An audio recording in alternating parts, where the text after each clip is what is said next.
ಮಡಿವಾಳ ಸಮುದಾಯ ಒಂದು ಅಹೋರಾತ್ರಿ ಪ್ರತಿಭಟನೆಯನ್ನು ಇವತ್ತು ಪ್ರಾರಂಭ ಮಾಡಿರುವಂಥದ್ದು.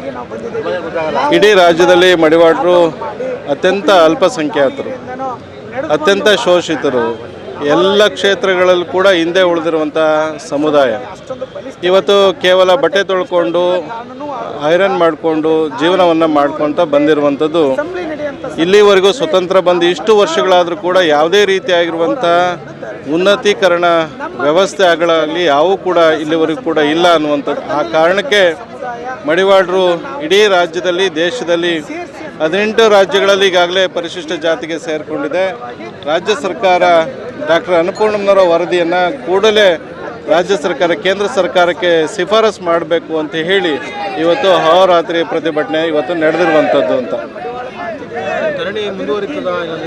ಖಂಡಿತವಾಗಿ ಸರ್ಕಾರ ಈಗಾಗಲೇ ನಾವು ಮನವಿಯನ್ನು ಮಾಡ್ಕೊಂಡಿದ್ದೀವಿ. ಇಷ್ಟು ವರ್ಷಗಳಿಂದ ಕೂಡ ಮನವಿ ಮಾಡ್ಕೊತ ಬಂದೀವಿ.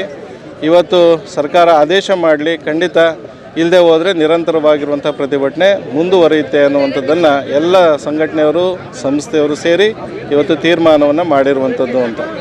ಎಲ್ಲ ಒಂದು ಕಡೆ ರಾಜ್ಯ ಸಂಘವನ್ನು ಕರೆದಿಲ್ಲ, ನಾವು ಅವ್ರನ್ನ ಇನ್ವೈಟ್ ಮಾಡಿದ್ವಿ, ಆದರೂ ಇಲ್ಲಿ ಬರಲಿಲ್ಲ.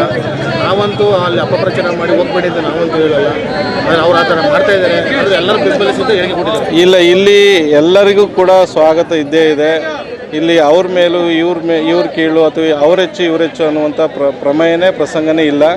ಆ ಕಾರಣ ಇವತ್ತು ಹೋರಾಟ ಆಗಿರೋದ್ರಿಂದ ಮುಕ್ತವಾಗಿರುವಂಥ ಅವಕಾಶ ಎಲ್ರಿಗೂ ಕೂಡ ಇದೆ ಅಂತಕ್ಕಂಥದ್ದನ್ನ ಈ ಸಂದರ್ಭದಲ್ಲಿ ಹೇಳಲಿಕ್ಕೆ ಬಯಸ್ತೀವಿ.